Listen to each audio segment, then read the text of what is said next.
তেনেকৈ BTCৰ মাজেৰে এখন নেশ্যনেল হাইৱে বনাব লাগে, তেনেকুৱা বিভিন্ন ইস্যু লৈ পেলাই আমি ৰাইজৰ ওচৰত গৈছোঁ। তো এইখিনি আমি এইবাৰ কৰিবই। मोनसे আপডেट नोंथांमोनखौ गासिबो बरायनाय थालायबाय।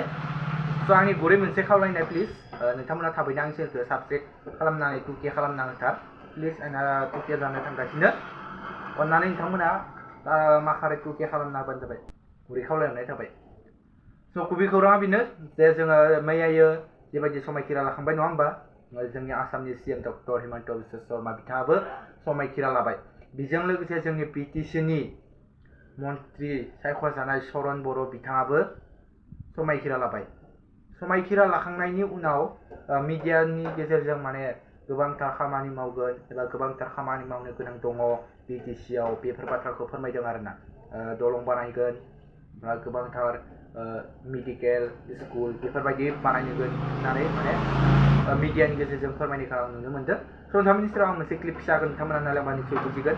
एसामिस राव फोरमायदों, नोंथांमोना एसामिस बुजिमोनब्ला निसय मिथिगोन। स' नोंथांमोना नायलांदो बिदिब्ला जय बर' हारिनि।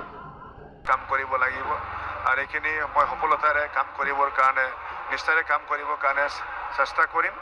আৰু বাকী BTC বাকী হিচাপে BTCৰ পৰা অহা হিচাপে যিহেতু মই যি দলৰ পৰা আহিছোঁ, এই দলটোৱে এতিয়া BTC চৰকাৰো চলাই আছে, সেই হিচাপে BTCৰ মোৰ যথেষ্ট কাম থাকিব।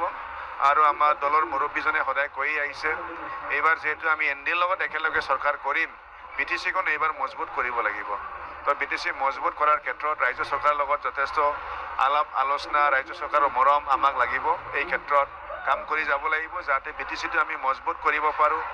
40টা ডিপাৰ্টমেণ্টৰ দ্বাৰা আমি BTCৰ ৰাইজৰ যিখিনি অভাৱ অভিযোগ আশা আকাংক্ষা যাতে পূৰণ কৰিব পাৰোঁ, তাৰ কাৰণে আমাৰ যি বাজেটটো বৃদ্ধি কৰা, তাৰপিছত লোকেলি আমি যিখিনি আমি ৰাজহ পাওঁ, এই ৰাজহটো আমি মানে কালেক্ট কৰি পেলাই এইটোৰ দ্বাৰা যাতে আমি নিজাববীয়াকৈ কাম কৰিব পাৰে, এই দিশত আমি কাম কৰিব লাগে। আৰু আমাৰ যথেষ্ট আন্তঃগাঁথনি বনাবলগীয়া আছে, বহুত আৰু আন্তঃগাঁথনি বনাবলগীয়া আছে।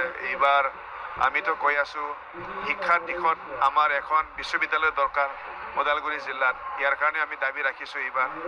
আৰু ওদালগুৰি জিলাখনত এখন মেডিকেল কলেজ লাগে, ইয়াৰ কাৰণেও এইবাৰ ইলেকশ্যনত আমি এই বিষয়বিলাক লৈয়ে আমি আগুৱাই আহিছিলোঁ।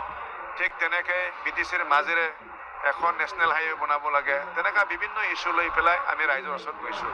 তো এইখিনি আমি এইবাৰ কৰিবই লাগিব। যদি এইখিনি আমি কৰিব নোৱাৰোঁ, তেতিয়া ৰাইজে আমাক মানে মিছা কথা কোৱা বুলি ভাবিব। তাৰ কাৰণে এই ক্ষেত্ৰত আমাৰ যথেষ্ট কৰিব লগা আছে। এইখিনি আমি বৰ্তমান যি চৰকাৰ, এই চৰকাৰৰ লগত মিলি আমি কৰিম। আৰু আমাৰ সম্পূৰ্ণ বিশ্বাস আছে, যিহেতু সন্মানীয় মুখ্যমন্ত্ৰী ডাঙৰীয়া BTCৰ প্ৰতি তেখেতৰ বহুত মৰম আছে, তেখেতে BTCৰ কণ্ডিশ্যন বুজিও পায়, তাৰ কাৰণে তেখেতে এইখিনি সকলো সমস্যা সমাধান কৰাৰ ক্ষেত্ৰত আমাক সহায় কৰিব, আমাৰ এইখিনি বিশ্বাস আছে। মুখ্যমন্ত্ৰীগৰাকীয়ে যিহেতু 4গৰাকী লোকক কেবিনেট মন্ত্ৰী মৰ্যাদা দিছে, গতিকে আপোনাৰ লগত কিবা পোনপটীয়াকৈ কিবা কৈছে নেকি আপোনাক মুখ্যমন্ত্ৰীগৰাকীয়ে বিভাগৰ ক্ষেত্ৰত নেকি? এনেও ধৰি লওক আপোনাৰ কিবা শুভেচ্ছা বা কিবা কথোপকথন হৈছে নেকি আপোনাৰ লগত? তেনেকুৱা ডাইৰেক্ট কথা হোৱা নাই, আমাৰ হোৱাটছআপ যোগে ছ'চিয়েল মিডিয়াৰ যোগেদি কথা হৈছে। বাকী তেখেতো খুব ব্যস্ত মানুহ, তো যিয়ে নহওক আজি আমি একেলগে শপত ল'লোঁ। তেখেতৰ ব্লেছিংছটো সদায় লাগিব, গাইডেন্স লাগিব। আৰু মোৰ সম্পূৰ্ণ বিশ্বাস আছে তেখেতৰ গাইডেন্স, তেখেতৰ ব্লেছিং লৈ কাম কৰি যাব পাৰিম। আৰু তেখেতৰ নিচিনা মুখ্যমন্ত্ৰীৰ লগত আমি কাম কৰিব পৰাটো আমাৰ কাৰণে যথেষ্ট সৌভাগ্যৰ বিষয়। আৰু তেখেতে সঁচাকৈ আমাক গাইডেন্স দি যাব আৰু আমি ভালকৈ কাম কৰি যাব পাৰিম।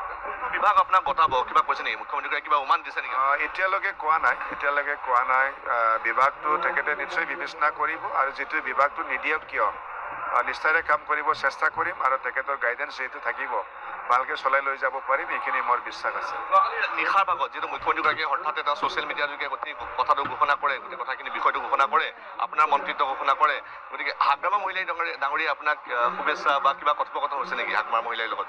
হয়, কথাটো হৈছে আমাৰ তেখেতে খবৰ লৈছে মোক।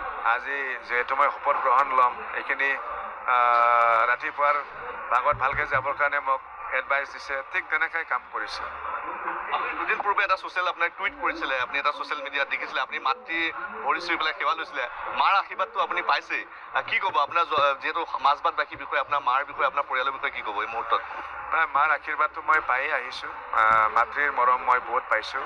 তেখেতে মোক সৰুৰ পৰাই মৰম কৰি আহিছে, পঢ়া শুনাৰ ক্ষেত্ৰতো মৰম কৰিছে, এতিয়াও মানে আমি যিমান চিন্তা কৰোঁ আমাৰ মা বেছি চিন্তা কৰে তাৰ কাৰণে মাৰ আশীৰ্বাদটো সদায় আছে আৰু এই আশীৰ্বাদটোৱে মোক যথেষ্ট শক্তি দি আছে আৰু এই শক্তিটো লৈ মই কাম কৰি যাম। আপোনালোক